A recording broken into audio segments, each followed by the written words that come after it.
कि एक इंसान था, वो गुस्सा निकालता ही नहीं था कभी, और बड़ा ऊपर से बड़ा कंपोज दिखता था। लोग समझते थे इसको शायद तकलीफ ही नहीं होती, इसको फील ही नहीं होता। उसका कंपोज होना उसका जुर्म बन गया। लोग उसको इसलिए मारते थे क्योंकि वो बहुत कंपोज था। मेरे लेक्चर्स में बात बहुत आती है, अपने अंदर रख। उसकी कॉम्पोजिशन अदाब बन गई उसके लिए कि वो बेचारा किसी को कुछ बोलता ही नहीं था। प्रेजेंटेशन अच्छी थी, कपड़े अच्छे पहनता था, दिखता अच्छा था।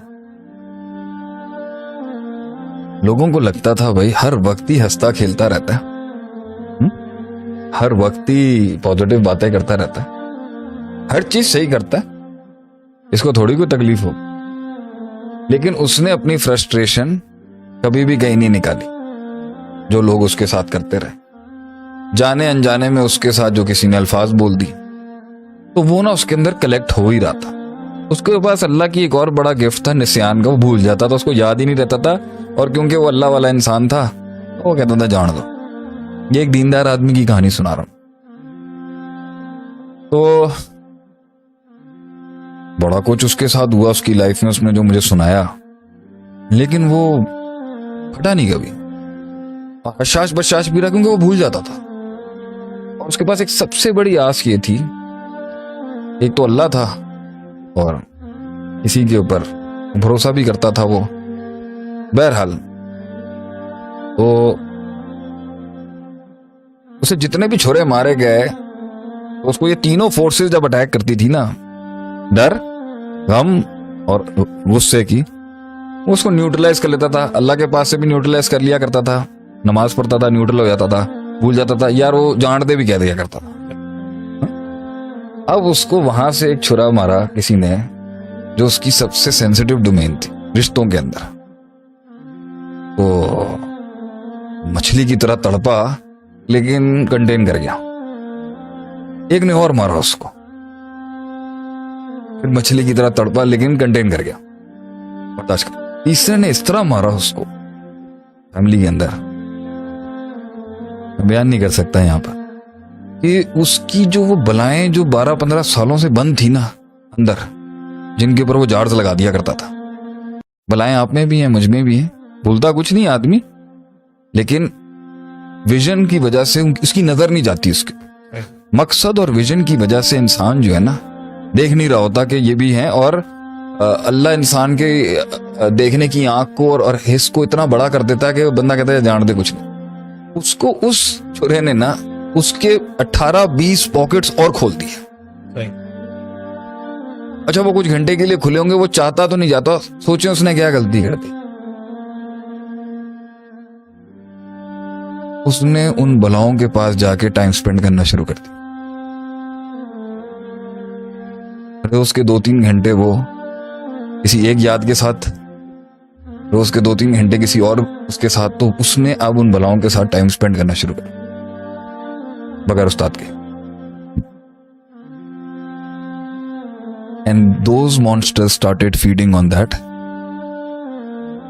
Person, fear, hope and love and anger. वो दे रहा था टाइम उसको, वो उसका फीड करना शुरू हो गया। वो बलाएं जो थी ना, जो अल्लाह की वजह से, जन्नत की वजह से, आखिरत की वजह से और दुनिया में कुछ खास लॉयल्स और वफादारों की वजह से जो उसकी खड़ी थी ना, वो पहले वो हिली।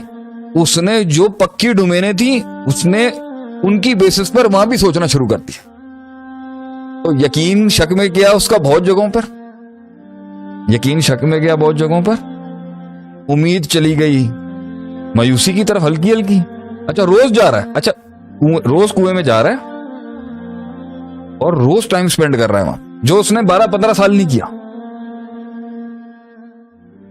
उससे क्या हुआ, तो जो वक्ती एक छुरे या 2 छुरे लगे थे, उसको वो डिफ्लेक्ट करने के बजाय जो हमेशा जिस तरह करता है, उसने अंदर जाके उनको मुंह देना शुरू कर दिया। जो अंदर था उसने खुद छेड़ दिया अपने अंदर, जो उसने इतने अरसे से कंटेन किया, बगैर उस्ताद के गया। वो जब वो अंदर गया ना, उसने कौन कौन सा टॉपिक और सब्जेक्ट किस बेदर्दी से खोला, वो अंदर से इतनी बड़ी बला निकल के आ गई, वो सारी डिटेल्स लेके आ गई, उन डिटेलों में गौर करना शुरू हो गया, उन बलाओं की डिटेलों पे, उन इवेंट्स पर, उन सोचों पर, उन जख्मों पर, उन तकलीफों पर, उन मुश्किलों, उस पर गौर करना शुरू हो गया। तो जो एक वो यकीन भी हिट होना शुरू हो गया, वो मैथ्स में चला गया, वो मिरेकल से मैथ्स में चला गया, वो मौजाती जिंदगी और तवक्कुल से असबाब और हिस्सियत और मैथ्स में चला गया कि ये अच्छा, इस अगर मैं उसने यहां सोचा, अब वो बंदों को जज करना शुरू हो गया। उसने बोला कि शेख साहब मुझे पैल्पिटेशंस हो रही हैं आजकल, बगैर वजह के मेरा दिल फड़कता है। पैल्पिटेशन निशानी है एंजाइटी की ना, मतलब घबराया हुआ ना, क्योंकि अब उसका जो नूर है अंदर का वो अननोन में चला गया। अभी बलाएं खड़ी हो गई हैं और टाइम देख के अपना अटैक करती हैं, जार्ज में वापस नहीं जा रही और डाइवर्जन कुछ मिल नहीं रही, रूटीन मोनोटोनस है, वही रूटीन चल रही है, चेंज लाइफ में आ नहीं रहा, वही लोग हैं, डाइवर्सिटी है नहीं, नया चैलेंज आ नहीं रहा, माइंड डिफ्लेक्ट कर नहीं पा रहा, नई कुरान हदीसें खोल नहीं रहा, नया ताल्लुक कायम नहीं कर रहा अल्लाह के साथ। वो मोटी हो चुकी हैं, बड़ी हो चुकी हैं बलाएं जो अंदर है, और अब उसे वो पैल्पिटेशंस हो रही हैं क्योंकि नफ्स जो है वो अननोन फियर उसको आ रहा है, अभी अलर्ट बहुत ऑन हो गया उसका। इसी का नाम एंजाइटी है ना, बॉडी का गार्ड ऑन हो जाता है माइंड का, और इसी का नाम सुकून है ना। ये छत गिर सकती है मेरे ऊपर, अगर मैं इसकी मैथमेटिक्स में चला गया ना, मैं पागल हो जाऊं। मुझे पूरी रिपोर्ट चाहिए होगी कि सरिया ठीक है अंदर, मैथ्स चाहिए होगी ना कि नहीं गिरेगा। इसलिए बहुत कुछ चीजों का इल्म ना होना रहमत है, और बहुत चीजों की डिटेल्स में नहीं जाना रहमत है, और बहुत जगहों पे आंखें बंद करना रहमत है। से ज्यादा देखोगे, नबी सल्लल्लाहु अलैहि वसल्लम ने फरमाया अपना मुर्दा नहीं दफनाओगे। अगर तुम कब्र के अंदर का हाल देख लो, लौ तालमुना मा अअलम लज़हकतुम कलीला वला बकीतुम कसीरा, अगर तुम वो जान लो जो मैं जानता हूं, तुम हंसोगे कम, रोगे ज्यादा। तो जब वो अब पैल्पिटेशन इसलिए आ रही है कि तकरीबन सारी फाइल्स खुल गई हैं, बंद करने के लिए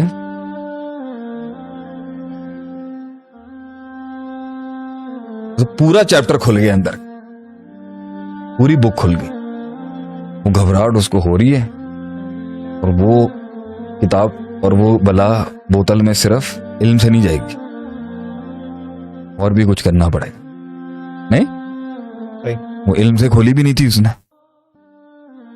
आहिस्ता आहिस्ता डीन्यूट्रलाइज हो गया। डीन्यूट्रलाइज करने के अंदर अभी नफ्स पे फीड करने के लिए जिन भी तो आ गए। अब द फोर्सेस ऑफ इविल है, उसने बलाएं खोली हैं, वो अनडिक्लेयर अननोन जोन में चला गया अपने माइंड में। तो माइंड के चैनल्स के साथ जिन्नात भी तो जुड़े हुए हैं, अस्कार भी तो करने पड़ेंगे, प्रोटेक्शन भी तो चाहिए। अब फायर पता नहीं चल रहा अंदर से कहां से आ रहा है, जिन का आ रहा है, जादू का आ रहा है, शैतान का आ रहा है, नफ्स का आ रहा है, माजी का आ रहा है, फ्यूचर का आ रहा है। इसके बीच में वो जो है ना, वो रो पड़ा, बहुत तकलीफ। फियर को हैंडल करता है, जख्म याद आते हैं अब उसको, जख्म संभालने की कोशिश करता है तो मुस्तकबिल का डर लगता है, उनके भरोसा टूट गया इंसानों के ऊपर से। भरोसा करने की कोशिश करता है, रिश्तों पर यकीन टूट गया उसका, हो नहीं पा रहा उससे। क्या हाल दिया शेख साहब ने? मैं उसका केस खुद देख रहा हूं, अल्हम्दुलिल्लाह। मैं उस इंसान का केस खुद देखूंगा, देख रहा हूं। रोज की फाइट है उसके साथ। वाहिद बंदा है जिसको मैंने एक्सेस दिया कि मुझसे बात कर सकता है, लेकिन मैंने उसको बोला है ये अच्छा, रोज उसको एक नई खुशी चाहिए डाइवर्जन के लिए। 3 घंटे के बाद 3 घंटे उसका माइंड डिफ्लेक्ट होता है, मगर फौरन वो बनाए बहुत स्ट्रांग हुई है ना। फिर पैल्पिटेशन। नॉर्मल रहते हुए भी उसको डर क्यों महसूस? पहले यकीन था ना कि अल्लाह संभाल लेगा, अभी भी यकीन है, मगर इस लेवल पे जाके छुरा मारा है कि वो हिल गया आगे से। बहुत छुरों से नहीं हिला, मगर ये वाला इतना सख्त उसने थोड़ा मार के ना अंदर घुसाया, बहुत जोर से था। जो आप कहते हैं ना मुझे, हसन भाई, देखा अब आप कैसे चल रहे हैं इसके बाद, ये जुमले तुम लोग कहते हो ना मुझे, अब कैसे यकीन आपको इंसानियत पे इसने आपके साथ ये कर दिया। हिम्मत हौसला चाहिए। कौम के लोगों को मेरा यही जवाब है, अगर आपने अंदर की दुनिया में डाइव करनी है, बगैर किसी मेंटर और उस्ताद के नहीं करिएगा। You have to take a dive with a teacher, जो अपनी बलाओं से खेला हुआ होता है, वो आपको आपकी बलाओं से लड़ना सिखाएगा। सच सब बताएं, सुकून में ये सब कॉन्कर हो सकता है। ये सब एक टाइम पर जो अंदर की बनाए है ना, जब आप इसको इसी को तो कहते हैं मन अदरका सियासत नफ्सी फकद अदरका सदर। जो इन जंगों से लड़ा हुआ होता है ना, वो कौम की नफ्सियात पे फिर काबू करता है, उनकी बलाओं को, और फिर लोग अपना आप देते हैं आपको।